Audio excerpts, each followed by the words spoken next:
Welcome to the Women in Business radio show with Sian Murphy, connecting women in business around the globe. Hello and welcome into the Women in Business Radio Show studio. We are live on the air. It is Thursday. It is 11 o'clock in the UK and we welcome you into the show. So who have we got? Adele, are you ready to sit down? I am. I think our guest is on. Our guest is on the phone. We're doing phones, okay? We're doing phones. We're a studio full of menopausal women. We're not very good at this sort of thing. We don't know what buttons to press. We get it all wrong. I'm not well. I'm not well. I've got my victim on. I've got a runny nose and a cough. Don't worry about the microphones, Paul. They'll all be fine. I'm going to turn away. So I'm Sian Murphy. Welcome to my co-host Adele. Say hello, Adele. Good morning. Good morning. Now, also in the studio with us sat here, we have a great big smile on her face, and she looks absolutely lovely. Which, to be honest, we would have been disappointed if it didn't. Yeah. So, Eric, you're in a no-win situation here. There's no chance of coming in jogging bombs today. We've got Katie Chittenden, who is the founder of Katie Style. Hello. Katie Style, she is an image expert, so we're expecting her to look stunning. She does. I've got my earrings and my lipstick on. I'm ready to go. All she's done is met our expectations. Good, I'm pleased. I can stop being nervous. So no pressure. Now Katie's going to be with us in the second half of the show, which starts at midday. But in the meantime, she's going to be taking part in the discussion about newsletters. And on the phones, with any luck, we have the stunning Teresa Heath-Waring. Hello, Teresa, are you there? Hello, I am. Yes, how you doing? Well, I'll tell you what, fantastic start. We've pressed all of the right buttons. We're on air. We've got our phone guest. I'll tell you what, life is good. So Teresa is an award-winning speaker. She's a best-selling author. She's a podcast, and she is a six-figure online business owner. And if only she were here so we could slap her. Absolutely. But very wisely, she's decided to be with us from a distance. So I feel like I'm missing out on all the fun. No. We secretly got Prosecco and chocolates on the table. Yeah, no. Trust me, no, you're not. You can still join in. Now, I'm so pleased. Just want to sort of calm it down a bit, really. So Teresa is on the show today, and she's helping us because she's also a marketing expert. I mean, that's what she does. She works with women in business. And helps them sort of grow their businesses, marketing, all of this sort of thing. And she's going to be helping us today with newsletters. But Teresa is also speaking at the Women in Big show on August the 25th, which I'm so proud, actually, that the event attracts people like Teresa. So that's it. Thank you, Teresa. Thank you.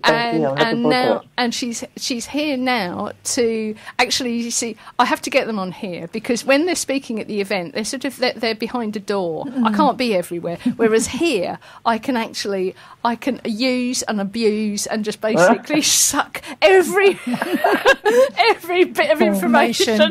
Absolutely. She'll be a marketing husk by the time we've finished. No. Okay. Let's have a look. I've got an agenda, which is why it's all going wrong, really, because I don't normally have an agenda. Adele, are you paying attention? I am. Can you tell people how they can listen to us? I'm waiting for the prompt. You can listen to us on Spotify, on Audible, on Alexa, as long as you enable the skill, plus Apple Podcasts and Spreaker. And we're also on about 150 other podcasts and platforms. We're also on Heart Radio and various other places. If anybody can actually find us on Heart Radio, I'd be thrilled. I know that people... I know that people see us, get to us from Heart Radio because I see the stats. No idea where we are. No idea at all. So we're also on the TuneIn app. We're everywhere. We're everywhere. And how can they connect with us, Adele? They can connect us with Twitter on WIB Radio Live, on Instagram, Women in Business Radio, Facebook and LinkedIn, The Women in Business Radio Show. And you can also now become a supporting member for only £7 a month. And I really wish I could tell you how to do that. This explains a lot, actually. It explains a lot about results, this. Okay, I reckon if you go to the womeninbusinessradioshow.com on there somewhere up on the menu, one hopes, is something that says something like become a supporting member, and you can then go on to that. And it's £7 a month. There's no tie or anything like that. It helps us to stay on the air. It helps us to stay affordable and accessible for women in business. Yeah. Just to clarify, one of the things I wanted to achieve with the Women in Business radio show was to give a platform for women to come on where it didn't matter what they'd done before. Mm-hmm. They didn't have to be in HuffPost. They didn't have to have been anywhere else on the BBC, ITV or anywhere. And they didn't have to have 10 million followers on Instagram or have tons of money to come on and pay. But that they could come on and share their expertise. Because even if you've just started a business, you still bring expertise. You bring skills with you that you can share.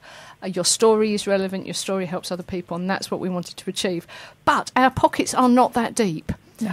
And so we thought, OK, how can we get some money? Well, we thought we'll create a newsletter from the wonderful content that we get when business women come onto the show. And if you'd like to sponsor the show, I tell you what, that's even better. We'll get buns out and crisps to go with our wine. We will. Thank you very much. And we'll be absolutely thrilled. Okay. Shall we get on with the rest of the show now? Yeah, why not? Shall we? Yeah. Shall we move over to some of our regular things? Have we got? Should we start off? Now, Teresa, I'm so sorry. I realise you have absolutely no idea what we're talking about, but there's a reason for that. Actually, it's because we don't tell you.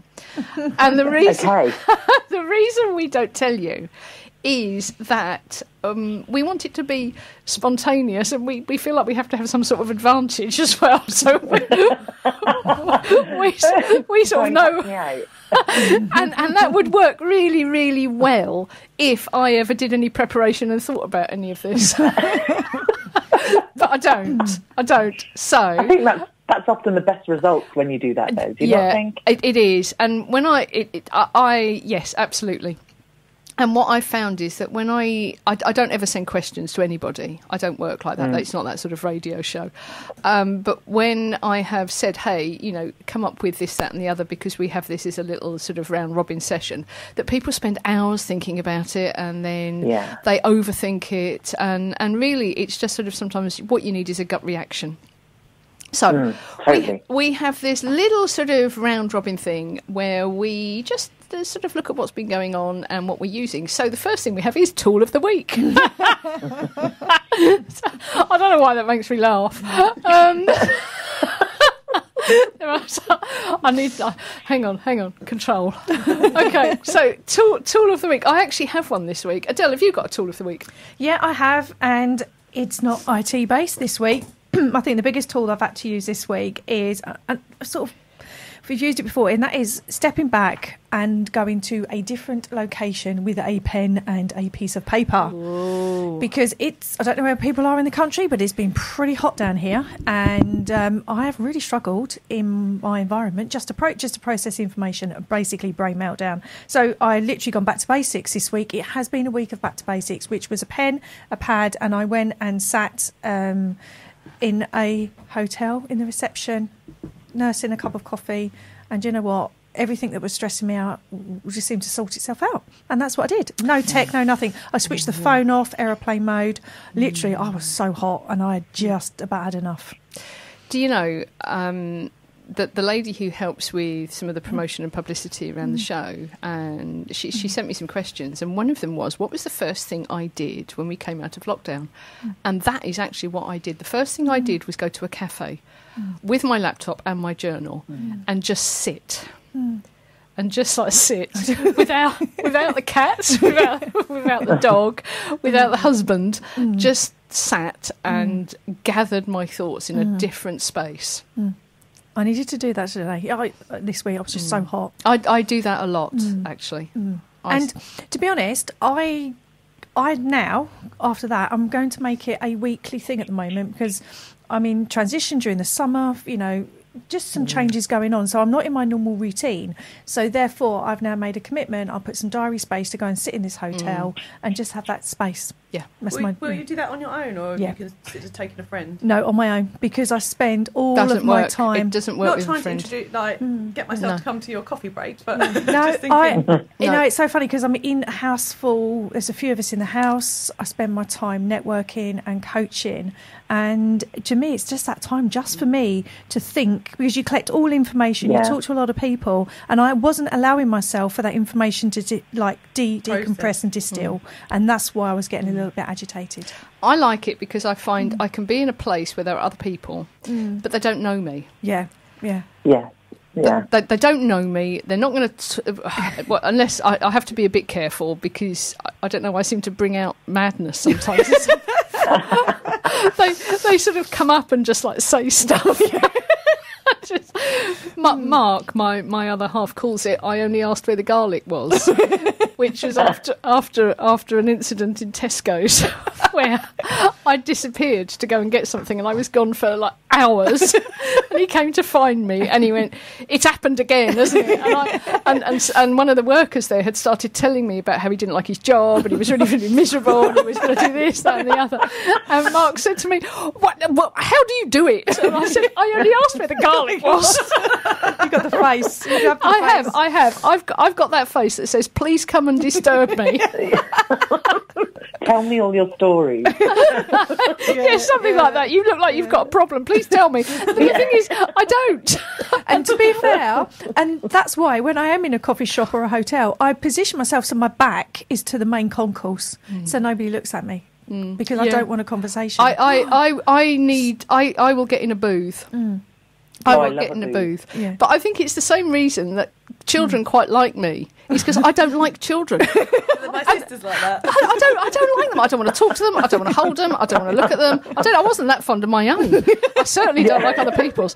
And I don't want to be involved. And they know that there isn't that attachment-y sort of, that there are no buttons that they can press. And they sort of know that, and they're okay with it. But anyway, I'm waffling on, as usual. Katie, have you got a tool?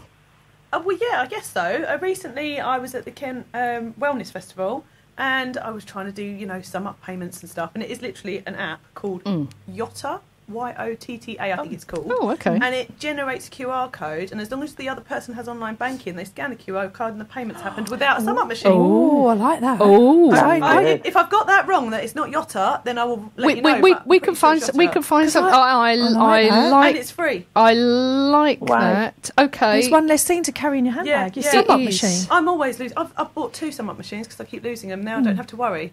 I use Square. Also operate as an app on the phone, but you pay more. You pay a higher transaction fee, not a lot more, but you pay a higher transaction fee, and you have to key in the card. It's not quite. So we have a tap. We have a thing that you can tap. Yeah. It's not quite the same. It's not quite as quick, but I tell you what, it sort of does the job. If you, I don't know, if you're out and somebody says, "Hey, can I just give you £10,000 for some coaching?" Like you don't want to not be able to do it. In Tesco's over the garlic counter, charging for that conversation. You go, hang on a moment. Let me just tap this in here. Okay. Thank you. Yotta. Yeah, we will Yotta. look. We will look. look. More environmentally friendly as well, because you're not buying an extra bit of plastic to process the paint. We're a very environmentally friendly show here. I have a tool. My tool is Creately, and this is a tool I've been using for quite a while. It's about £4 a month, and it's a sort of tool that I neglect. Every now and then I forget you can do it, and I start trying to do things like flowcharts on Canva and that sort of thing. And then I remember, I've got Creately, and I go back to Creately, and they've added on like loads more features. Yeah, and it's really cool.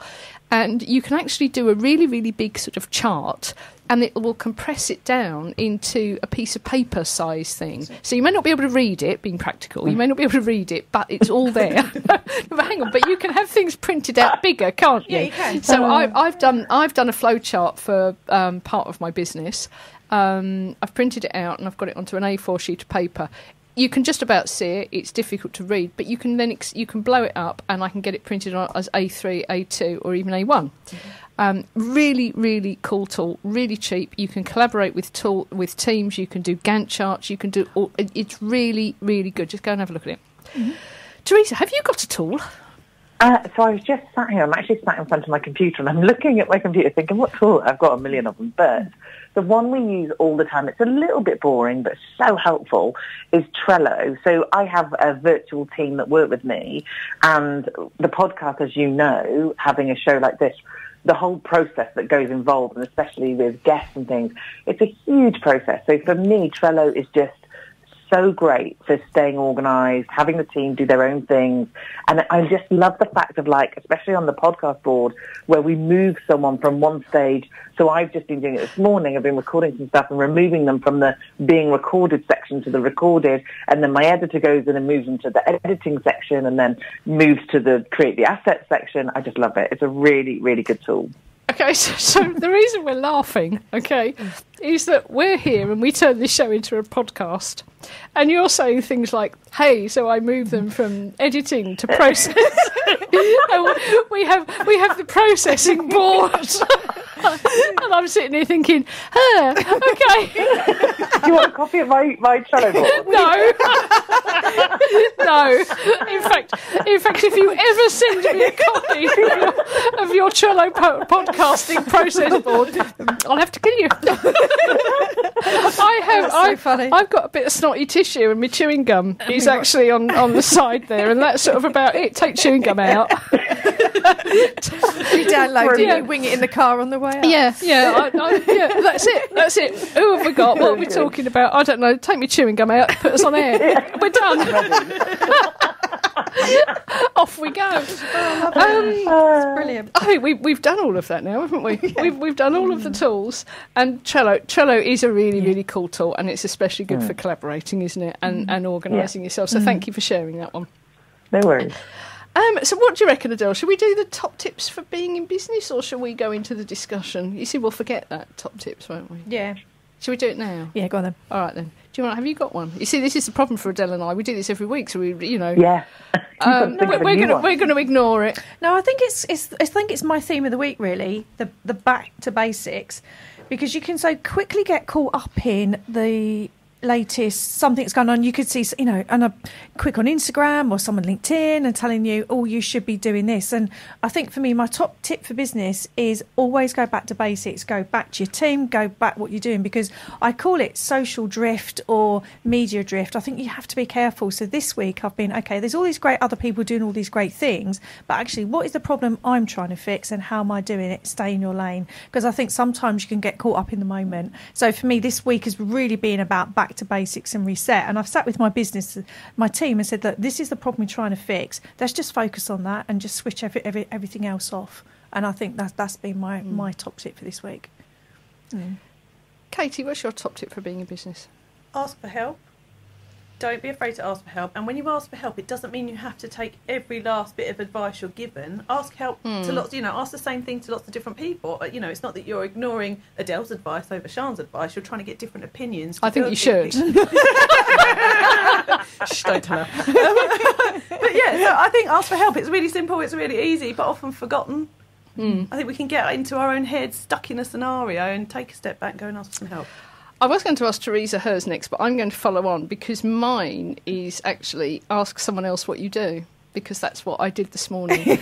So the lady who helps me with my social media, she said to me, what's your title? I went, excellent. What an excellent question. No idea. So ask someone else what you do, because Adele and I met before she became a co-host. And you do have to have been in business or doing something for a little while for this to work. You have to have done something with somebody. You have to work with them. And I was just going round in circles, and have been for the last 8 years, actually, as to what it is. I actually do. I don't know. But I sort of do now. And so I asked Adele. I said, Adele, look, this is my problem. What do I do? And what did you say? Visibility. You give us a platform through support, the conditions, the shows, the events. You give us visibility, affordable and in a safe way. So she said, I'm a visibility coach. So I got rid of my aversion to actually being a coach. Yeah. And I thought, okay, yeah, perhaps I am. So there we go. Fit. Yeah, I'm a visibility coach. And I quite like that. You are. Actually. So I get people out there, I get them seen. Sometimes it's about confidence. Sometimes people don't have the confidence to step up and be seen. And I understand about that as well. So it's ask someone else what you do. And also to sort of do that regularly. Yeah. Because what you do may well change, and the impact that you have on people may change as you and what you do evolve, and you learn more and you start working with different people. So that's mine. Very Teresa. So that one is excellent. And weirdly, over the past couple of weeks, I have really been struggling to tell people what I do. And you're so right, going to someone else is so helpful. I love that one. Mine is to remember how far you've come and to celebrate every single tiny little win.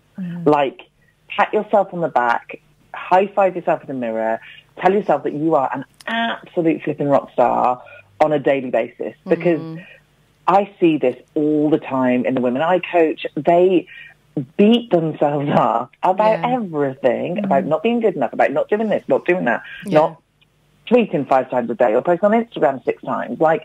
And it's like, the fact that you've even got a business is phenomenal. Like, literally, that's the bravest thing anyone can do, because it's scary as hell to have a business. And the fact that you've gone and done it, and some of these people have done it with no support from their partners, no help to begin with, and they've gone and done it. So even just celebrating that you should be doing that every day. We are so good at that, aren't we? At not at pointing out to ourselves what we haven't done. Yeah. And completely forgetting, the things that we have done and what we've achieved. And when we do achieve it, we tend to go, oh my, it'd be amazing if I could get to whatever. You get to it, and then the next day, that's forgotten about. You're already beating yourself up for something else you haven't done, and then you're already planning the next thing. So we don't give ourselves enough time to go, do you know what? I'm amazing. I am really, really awesome. Well done, me. And I know it sounds stupid, but seriously, we need to do it. You are absolutely right. And I think the other thing is that and everybody does this, not just women, but I think women, I think we're especially skilled at this, is that if we're really good at something, we assume that everybody's really good at it, and so it's not that good at all. Because anybody can do it, and do you know? And actually, they can't. I mean, I think we all have one, possibly 2 things that we are really stunning at, and I am crap at 3 million things. I mean, I could go on forever and ever telling you what I am no good at. I'm sure other people could as well. There'd be a queue. But when we are really good at something, and everybody is really good at something, we don't recognise that this is something that we do really well, and actually we do it better than other people. And we don't like to talk about it. We don't like to say, because we think that we're being big-headed, or we have that imposter syndrome, or we fear that we put ourselves out on a limb going, actually, I'm really good at this. And then we're just waiting for someone to knock us off or tell us we're not or prove us wrong. And so we just don't do it in the first place. And I often look at, business owners who seem to be more successful, and I just think a huge amount of it comes down to their own self-confidence. And yet you've got these phenomenal business owners. I work with some of the most amazing humans, and yet they're not where they should be because of their own, because they're too scared to put themselves out there and go for it and go, actually, I'm amazing. And a lot of that's because they're not recognising how amazing they are. I think what I'm going to do now is, I could even do it now, but I want to get into the newsletter thing, is we'll introduce some questions. So part of the questions that we ask on the radio show is, what are you absolutely amazing at? Name one thing that you are amazing at. We'll do that. Good. Right, but we're not going to do it today. Otherwise, we're going to miss the entire thing about newsletters. So I think what we need to do is get on with that. As long as, Adele, if I asked everybody everything about top tips in business... You have. We can go. I'm amazing. That's what I'm amazing at. We can get into the show. Before we've even started, I'm amazing. as long as you all know it's all about me. It's fine. No illusions here. Okay, look, let's get into newsletters, and I'm not quite sure what order to do this in. I think we're going to start off with the key bit that you're going to be focusing on, Teresa, which is why we do newsletters, the sorts of things that we send out, who we send it out to, how we organise it, all of the sort of the more complicated, cleverer stuff. I know about what tools to use. Okay, cool. Not necessarily what to write. What to write in them. So how about we start off with why should we be sending newsletters? Because I think a lot of people are thinking emails, newsletters are dead. I'm going to leave that to you because I need to wipe my nose because it's starting to run down onto the microphone. It's probably too much information for everybody. However, it is the practicalities of it. So Teresa, newsletters, why do we need them? So, you are right. I think there is still an element where people think, oh no, we're so over that. We have these amazing tools. We have this amazing social media. Why on earth are we sending old-fashioned emails? But emails have evolved themselves. So back in the day, when I first started in marketing, which was a very long time ago, about 17 years ago, newsletters were only done to business, and they were very kind of buy this stuff. They were probably once a month, and obviously they only went to business emails, and people only had business emails, so that's when they saw them. They saw them at work, and they weren't really used as much. Now, the way we use our emails are completely different. Our emails are on our phone, like our social media. We are in and out of them all the time. So emails are another way to give your audience content, to have them consume your content, but another way to have a conversation with them. It's no longer about just shoving some stuff in a newsletter, shoving it out into the world and going, there you go, buy my stuff. It is much more about that two-way conversation now. It's much more about having that other opportunity that you can have to contact them, because I don't know about anybody else, but at the moment, my Instagram is bombing, right? It's embarrassing. Like, I am hardly getting any likes on posts. I've tried to not do reels because I don't want to dance on point. So I'm not getting very good reach because I'm not doing reels. But so for me, that would terrify me if that was my main way I did business. But I don't. Every platform I'm on, every opportunity I get, I try and get people onto my email list. And then I have another opportunity. So I think it was, fairly long time ago where they talked about how many touch points people needed to have with you. Now, I don't know how factually correct that is now. We have such a different world, but it can't hurt having multiple touch points. So it makes no difference to me about something on an email or whether you see it on social media or if you see it on both. Brilliant if you were to see it on both. We know that's not going to happen because the reach on some of the social medias is terrible, and not everyone opens and reads every email. So for me, you never want to give up an opportunity to A, have another way to communicate with people, but also you own your email data. So when someone signs up and agrees to have an email from you, that belongs to you. You don't own your platform. You don't own Facebook. You don't own Instagram. You could break a term and condition and they could block your account. Someone could hack your account and take it down. The platform could just decide tomorrow they no longer want to be a thing. Or the algorithm, in my case, completely screws you over and you never get hardly any likes on your post anymore. So for me, email is the one thing in the 17 years of business and marketing that I've been in that is always a thing that you should do. And actually for me, there's not a single business that I can't think of or that I've come across that I have not thought, you don't need an email list. And you've just said a couple of things that have really resonated with me and have made me think and have actually sort of clarified some things for me. And you're talking about reels and then newsletters. So for me, every now and then I'll find myself scrolling on reels or on Facebook or Instagram, those little video things, and sometimes I'll just go scrolling through them, and then I go, "What are you doing? What are you doing?" And I'll stop because there's no substance, is there? It's a diversion. It's a diversion that we flick through, and I'll catch myself doing it and go, "For goodness sake." If I actually want to read something and I don't want to read a book, then what I will do is I will go to a newsletter, or another platform that I use is Medium, which has got articles on it, which is effectively like a massive, great newsletter. And I think that's very often, I hope that that other people are using it like that, and that people who are getting drawn into Reels, and perhaps like me, it's not my thing either, Teresa. It's not. I'm going to bounce up and down and do something and put my makeup on and pout for 30 seconds. It's not. No, that's my job. It's not. It's not. Delegate that. I keep thinking, do you know, I should do that, but I really don't want to. And it sort of gives me hope, because you don't have to do it. There is a way that you can actually do what you do. And I'm an interviewer and I'm a writer.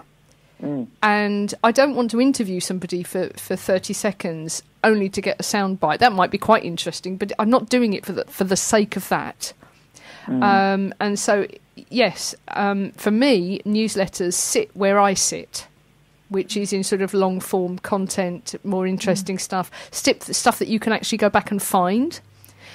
You can go back and find. You can find it again without having to go onto somebody's social media account and try and scroll through. You can go, oh, there was that email, there was that newsletter. I've saved it. I can go and read it.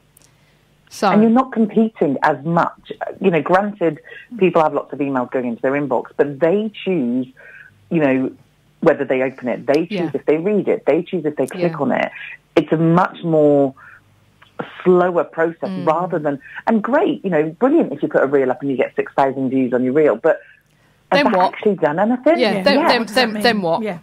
You know, and it's not that I'm averse to all of these amazing things. They are amazing, but I have an amazing stat actually, and it was done back in 2019, and I can't imagine it's changed too much since then. And it is American dollars they're talking, but they're basically saying for every $1 you spend on email marketing, you can expect an average return of $42. Like, yeah, okay. Follows easy, right? So how many people do you remember the days when we were on Facebook and you only had like 50 friends? And now everyone has thousands of friends and you follow thousands of people. And, so like, you know, the content's just scrolling by, but the point of someone having to go, yes, I want to opt in, and yes, I want to receive your emails, again, I call it a hand raiser. It's going, actually, I do really like you, or I like what you're saying, and I want to hear more about it. So again, the whole process of it is much more, it's a much more commitment, isn't it? But it's a micro commitment, but it is a commitment. Yeah, and it gives you far more information as well about and it gives you the tools to get more information. So you can get more information because you can see who's opening it, who isn't opening it. Sometimes you can, you can see who's clicking what, who's doing what. But also you can get more information by including a poll, by including a survey, by asking people, say, hey, do you want this or that? How are you feeling? And it sort of it can all potentially feed back into the content that you're then sending out, because you can use your survey. You could say, hey, I asked 80% of our readers whether they preferred, halter necks to, or thongs to high waisters, and this is what came back.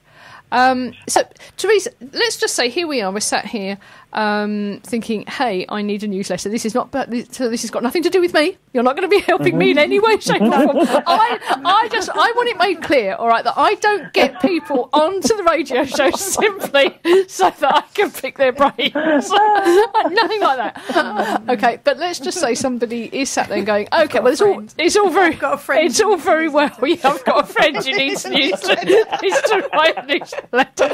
Friend of a friend. Asking for a friend. No, but let's just say there's somebody out there going, but what do I put in it? All right, I could come up with one newsletter, but how often do I need to send this, and what am I going to put in it? Katie, you're nodding. Are you in that situation? Do you have a newsletter at the moment? I don't have a newsletter. I have done a few random blogs. There's no consistency, but I am taking lots of notes and I have lots of ideas now. Right. Okay. So Katie is an image consultant. Do you work with business women, men? From P-Mummy to Yummy Mummy, but also any age women after that. Really. Okay, so a wide audience, not necessarily business people. So what sort of thing? There's nothing like putting you on the spot, is there? No pressure. No, I love this stuff. I talk emails all day, every day. So, what sort of how often could she be sending a newsletter, and what sort of things might she put into it?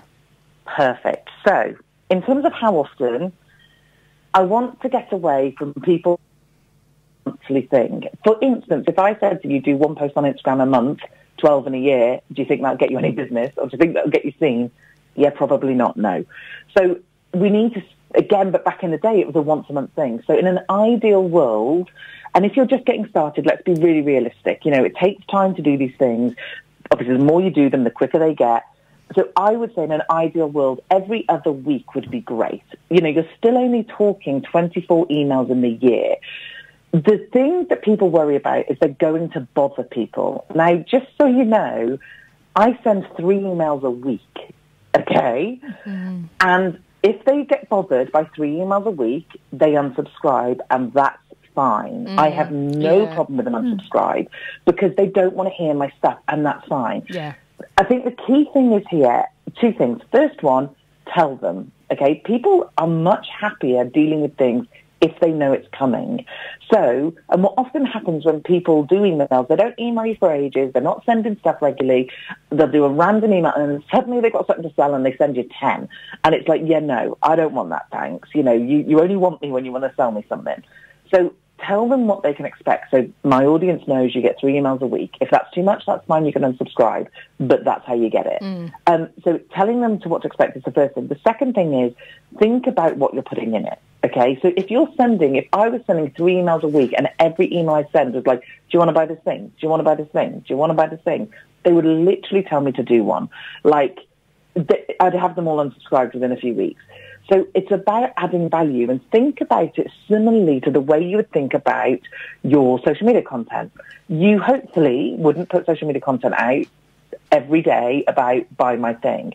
Now, I love the example you've got. I love the frumpy mummies to the yummy mummies. I think that's what you said. Yeah, I might have said it the wrong way round, but...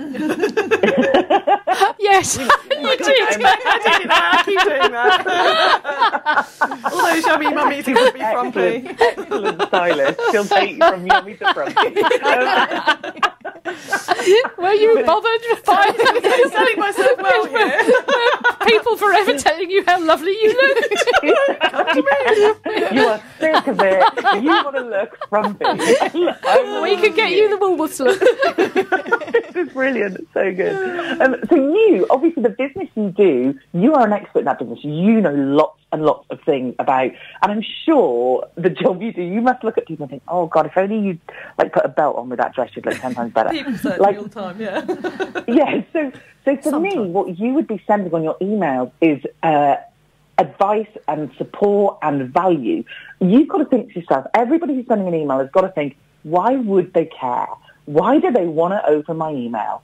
Who cares? So it's got to add some value. Now, if it adds value which leads into a sale, that's fine. Again, I wouldn't necessarily try and sell something on every single email, but I do email 3 times a week.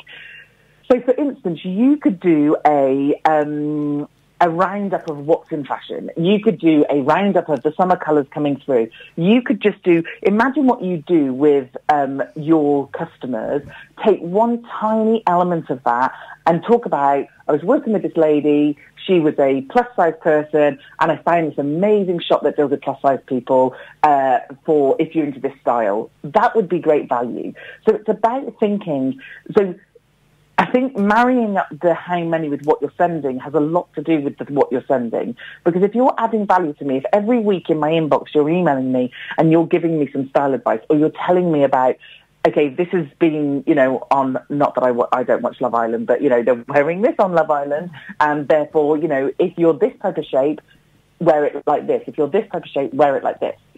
Now, where people struggle with this is they worry that they're going to give away too much information, they're going to give away too much value, and they're not going to get anybody buying their stuff. But the truth is, in any content, A, you're choosing what to give, and B, you're talking generically about no one, really.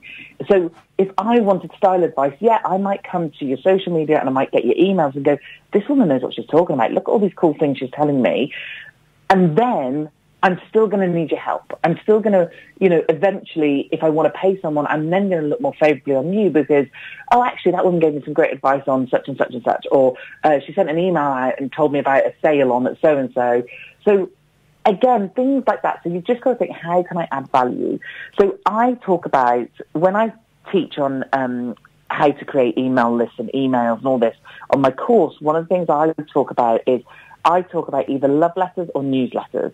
Now, they're just two types of email. Newsletters are what everybody would imagine, the more traditional thing, where you tend to talk about various different things. And actually, for Katie, a newsletter probably work really well because you could have an image of, so-and-so wore this and did it brilliantly. If you want to buy it similar, you can get it from here. You might have and that might link through to your site. You might have another one talking about a blog. That might link through to your site. You might have a testimonial. You might have a before and after. So a newsletter is great. I send what I call love letters, and my love letters are one theme, one subject, like plain text, hardly anything in the email in terms of like, it's not, I don't have lots of different sections. I just have one email that tells a story and talks about one thing and normally has one link at the end of it. Whereas in a newsletter, you have multiple links normally. So mine has one thing and it goes, so for instance, I might talk about who's on the podcast this week, and the one link might be go and click and listen to the podcast. I've been doing a challenge this week. So, last week I'd have been talking about why emails are so important and click to come and join the challenge. So as long as you're adding some value, that's the key thing. I really like that, the newsletter and the love letter. Yeah. We're all, it's a shame you can't see, we're all scribbling and going, aha. Honestly, because you're right, because you've just given me my aha moment is the problem I was trying to fix was send a love letter, but I was using do you know what, when we pick a template from an existing platform and try and squeeze it in. And I've literally thinking, Adele, this is where you're going wrong. It's sort of okay to send, even if you're using a newsletter tool, you can still send a plain, what is a plain text email. By templates. And I think the other thing that's really important to mention in the context of that love letter concept is that is basically a landing page, isn't it? There is one theme. There is one theme, but there is one way in and one way out. Which means there is no decision. No. You get in there, you read it, you either click or you don't, because people don't like decisions. They don't want to make decisions. They don't want to get confused. No. So I love that. Something else that sort of occurred to me that I just wanted to get your opinion on is that for me, I think sometimes how often you send the newsletter also depends on what your intention is. So, so say I had an intention to send a newsletter which was to inspire people. That may be something that I actually wanted to send to them every day, because every day they get up and they may want that inspiration. Whereas if I want something to be thought provoking, I might want to send it once a week or once a month, because I want them to spend a little time thinking it through. But I quite like the idea of having an intention with a newsletter. How do I want people to feel? How do I want them to feel when they open this, when they get it? And you know what's the best thing ever is I often ask for replies, and I do this for one reason is that I want them to reply because this is a communication. But two, it helps with the deliverable of it, and it helps it go into their inbox rather than maybe into their spam, because sometimes it can. But I love it when I write some kind of story, and I often talk about myself. I often talk about, things that have happened with me and in the past, or, some struggles I've had in business or something amazing in business. And I try and tell stories in these emails. And I love it when they email me back. I love it when someone emails going, oh, my God, I needed to hear that today. Thank you. It's the best thing ever. And I think, like you said, the intention of the email, the conversation, and I always write it as if I'm writing to one person. Yeah. And how do I want that person to feel? What do I want them to do I want them to sort of read it and leap up and go, "Way, that's it, I'm going to, I'm feeling fantastic, I'm going to do this, that and the other." Or do I want them to sit there for a while with a cup of coffee and go, "Oh, okay, how does that relate to me?" Because they're very, very different responses, aren't they? Very, very different reactions that you're having. And it may well be that you want to mix and match. Yeah, and there's no right or wrong. So, it's not like, just because I do love letters, it's not like newsletters aren't right. They're just not right for me and my business and how I like to communicate. But I could, for instance, I don't, but I could do like a newsletter that's a roundup each month of the podcast we've had that month, or, where you've been featured, or whatever it is. So you can mix and match and not a problem. I just think that sometimes product-based things and very visual things do slightly suit a newsletter, whereas there's nothing to see in my world. It's just me, and I'm not going to shove a photo of me on every single newsletter. I'll soon get people like unsubscribing then. But, you know, and especially with something like a stylist and clothes, they're going to want to see some stuff. Yeah. But again, you could still just add like a couple of pictures and have a one theme. So you could do an email once a week or every other week and theme your email. And the other thing I do, but you have to bear in mind, this is what I do for a living. So I don't want people to go, how on earth do you manage that? Because this is what I have to do.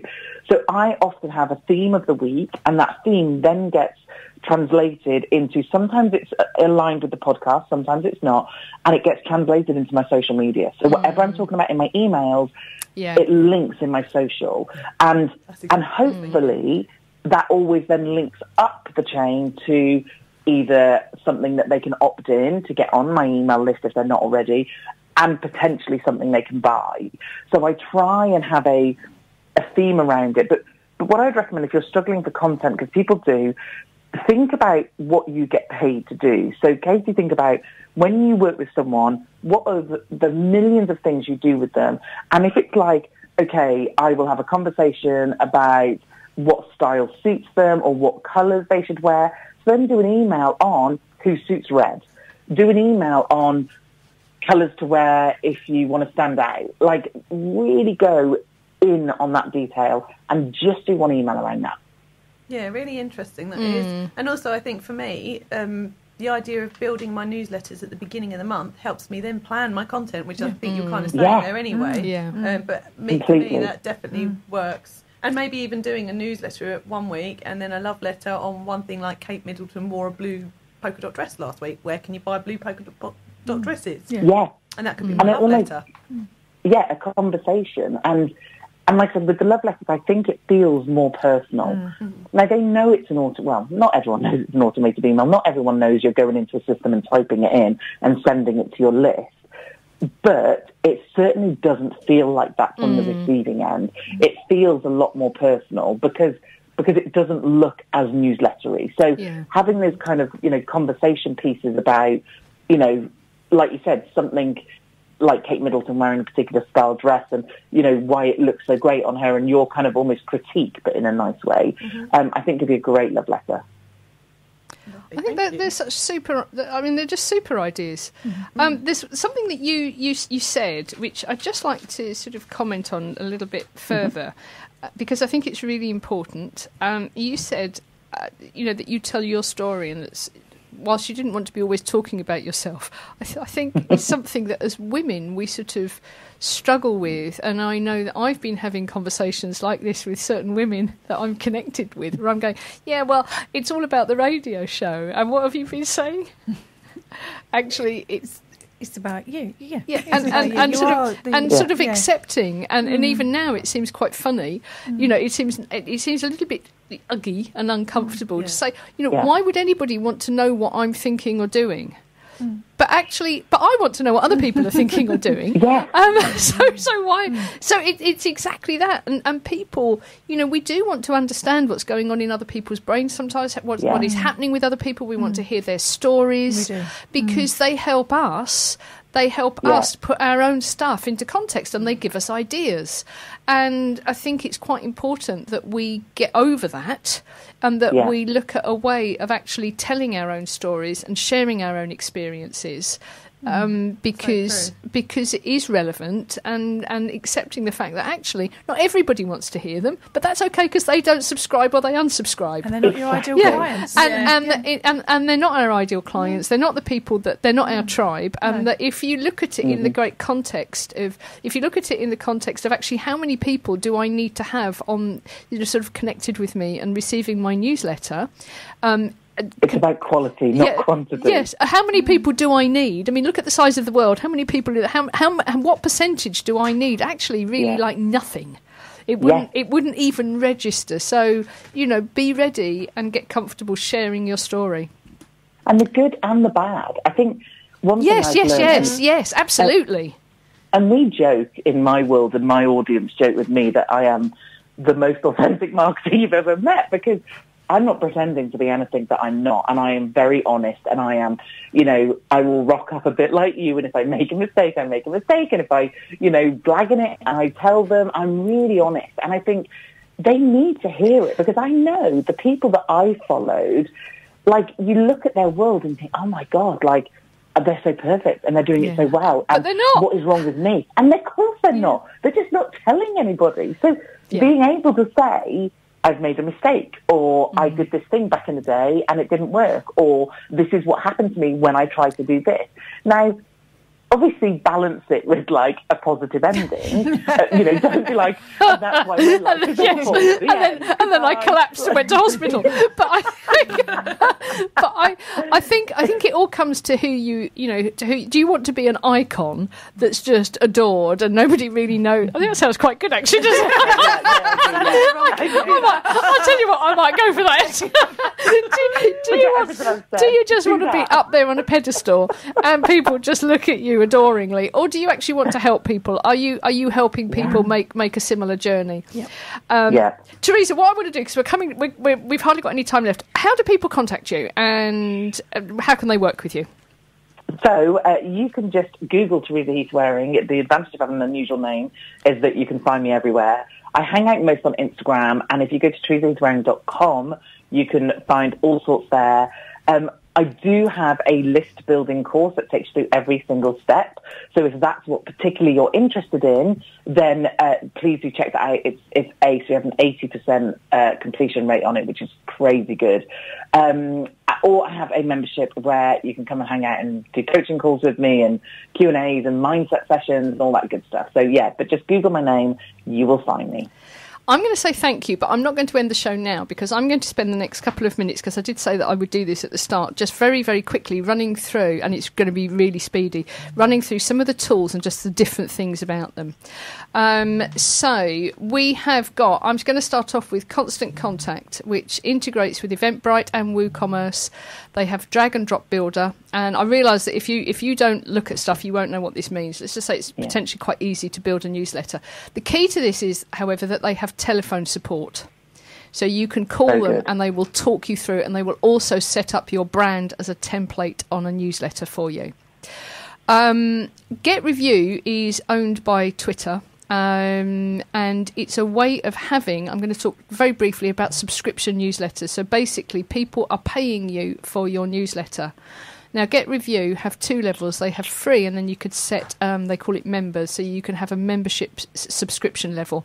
Now, I had a problem with that, and I'll tell you what the problem is that you cannot separate the two. You can't go, I'll only have free or I'll only have paid, which sometimes can lead people to be a bit confusing. But I'll tell you what, you get promotion on Twitter. It's really easy to use, and this is a key, you can pull RSS feeds into it, and you can pull your Twitter feed into it, and you can turn those around and put them into a newsletter. If you know what an RSS feed is, you will know that is a really important feature, and you can do that on MailerLite as well. I've just discovered MailerLite. MailerLite is also a really good way of setting up a subscription newsletter. It integrates with Stripe. You can have as many free, paid levels. You can take one-off payments. You can have subscriptions. What you don't get is the community support that you, to some extent, get with Get Review, because it's going out and being promoted on Twitter. If you want to build in with a community, so something like Substack, Substack is a little bit harder. If you're thinking of setting up a newsletter on Substack, it's not that it's difficult to publish to, it's just that people have to actually register on the Substack platform before they can get through to get your newsletter. But you can have a free version and you can have a paid version, or you can have either one or the other. And it's really good, but it has this community feel to it as well. So you can go onto Substack, a bit like you can go onto Facebook, you can go onto Substack and say, hey, let me find women in business or dog training.